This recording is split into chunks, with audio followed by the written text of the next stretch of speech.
Bonjour et bienvenue sur ma chaîne. Nous allons parler de WinDev et des bases de données, notamment en tout cas l'accès aux bases de données dans un contexte un petit peu particulier. On va essayer de se connecter à une base de données externe qui a été conçue par dans un autre programme en fait.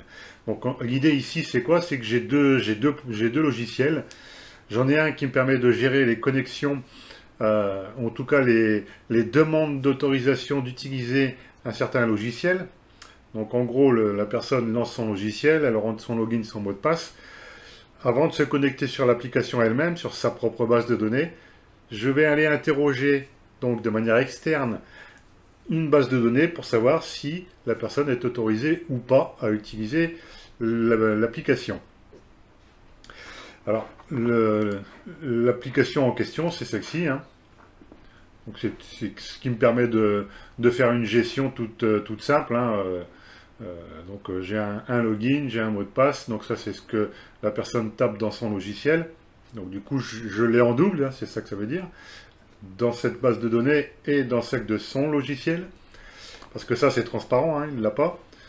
J'associe également le nom du logiciel auquel il a droit et l'adresse IP en question. Et derrière j'ai également le nom de la base de données et éventuellement le nom du client. Donc j'ai une base de données toute bête, hein, il y a juste un fichier qui contient tout ça.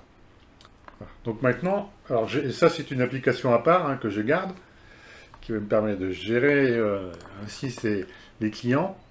Alors maintenant, qu'est-ce qui se passe? Comment on fait pour se connecter sur cette base de données qui va être externe finalement? Alors, je vais afficher l'autre projet, donc celui que le client a sur son poste, qui contient, comme vous voyez, une fenêtre de login. Et quand il clique en fait sur connexion, moi ce que je veux c'est lancer cette procédure qui va aller vérifier si la personne est autorisée ou pas à utiliser l'application. Parce que c'est sous forme d'abonnement par exemple. Alors, comment est-ce que je m'y prends? Alors j'ai tout d'abord une variable de type connexion. J'ai une seconde variable de type source de données. Donc c'est cette variable-là qui va recevoir le fichier complet, là, parce que ce n'est pas une requête, c'est un fichier complet. Ensuite, après je remplis la variable connexion, comme vous avez probablement l'habitude, hein. Donc là j'ai mes variables, hein, qui contiennent ailleurs donc mon IP, le nom d'utilisateur, les mots de passe, etc. Donc d'habitude je le mets là, mais hein, pour la vidéo évidemment vous n'avez pas besoin de savoir tout ça. Ensuite, alors maintenant, c'est qu'est-ce que je fais, qu'est-ce que j'utilise comme fonction pour ouvrir la connexion en question. Alors, on a une fonction, je vais faire un copier-coller, hein, j'ai mis le code à côté pour aller un peu plus vite. Donc, ce qu'il faut utiliser, c'est cette fonction, h_declare_externe, où on est en train de déclarer un fichier qui est ailleurs que dans la base de données en question. Hein, parce que là, si je vous montre un petit peu, là, voilà, j'ai tout ça, hein, vous voyez, dans la base de données. Donc, on n'est pas du tout sur la même, hein. Alors, qu'est-ce qu'elle me demande, ma petite fonction, là? Déjà, il faut lui passer en paramètre, entre guillemets, le nom du fichier qui contient, enfin, qu'on veut récupérer. Alors, c'est le nom physique. C'est pour ça que j'ai mis une extension .fic. Parce que j'ai un fichier de type HFSQL. Donc, quand il est créé sur l'ordinateur, c'est bien un .fic. Et je lui mets un point et un slash pour lui dire, voilà, c'est à la racine de là où se trouvent toutes mes données. Maintenant, le second paramètre, c'est de lui dire où est-ce que je vais copier tout ça, là. C'est bien gentil, hein, je vais aller chercher des informations, je les mets où maintenant? Et mon petit gars, il va les mettre dans SD mes informations. Et puis, la dernière question, c'est, maintenant que j'ai tout ce qu'il faut, mais comment je me connecte? Je vais me connecter avec la variable que j'ai remplie précédemment. Alors évidemment, hein, toutes ces informations-là, il faut que ce soit les mêmes que celles qu'on a utilisées pour notre base de données, hein. Pas se tromper quand même. Par contre, on a une petite nuance quand même dans mon fichier, là. dans ma procédure de connexion, j'ai passé vite fait là, mais j'ai mis un mot de passe sur le fichier en question. Ah, alors comment je fais moi si je veux l'utiliser de manière externe? Hein, voilà, une bonne question. On peut tester là, hein, comme ça. Normalement, je devrais pas avoir d'erreur. Hein. Si? Il y en a qui disent qu'on va avoir une erreur. Ah oui, c'est pas ça que je voulais faire. Je vais juste faire un go sur... hop, hop, hop. Un go donc sur la fonction. Donc tester la procédure. Ah, là il me dit qu'il y a un problème. Il y a une erreur de quoi? Hop, de mot de passe. Ben oui, hein, je l'ai pas mis. Alors j'arrête l'application.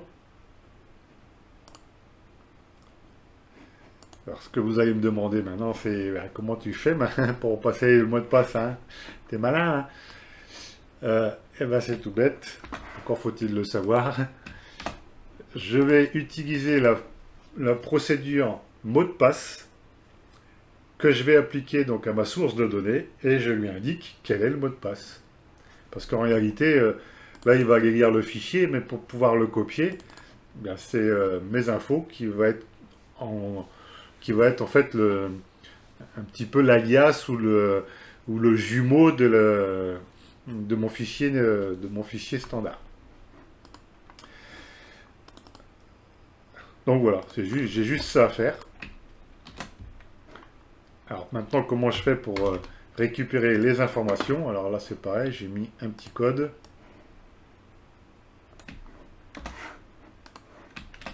Donc j'ai fait simple, hein, j'utilise juste une procédure HKey recherche premier, et je regarde dans le login.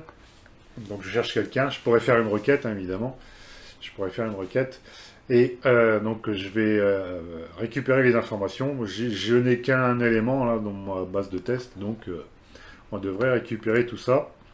Alors ça je vais l'enlever, on n'a pas besoin de voir l'adresse IP.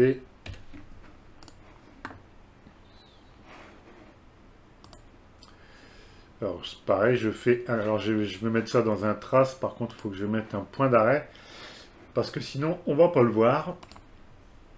Voilà, tester la procédure. Voilà, il s'est arrêté, j'affiche le trace. Donc il a bien récupéré le nom du logiciel, hein, si le compte est actif ou pas, le nom de la base de données, l'adresse IP et la date limite d'utilisation. Et bien voilà, donc ça marche. Hein. Alors évidemment, vous voyez, je peux pas l'éteindre, hein, je suis en mode de debug d'une procédure. Donc il faut que j'aille jusqu'au bout. Et voilà le travail.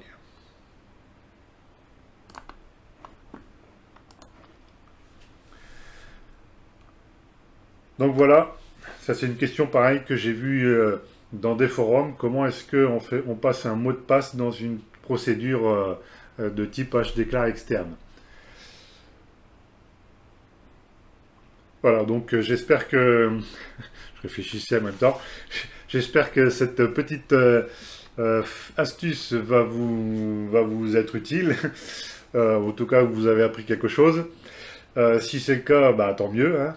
Mais si vous voulez aller plus loin dans vos connaissances, bah, c'est comme d'habitude, sous la vidéo, dans la description, vous avez des liens, plein de liens vers plein de formations. Alors n'hésitez pas, faites votre choix. Et il y en a une notamment qui est assez complète sur l'utilisation des bases de données et des fonctions de ce type-là. Et je vous encourage également à vous pencher sur l'autre formation, sur le cryptage et la sécurisation des données, où on voit ce genre de choses et ce genre de manipulation. Voilà. Eh bien écoutez, j'ai été content de vous présenter cette petite vidéo. Et avant de me quitter, n'oubliez pas de cliquer sur la petite clochette, abonnez-vous. Et puis, bah, écoutez, moi je vous dis à bientôt. Hein.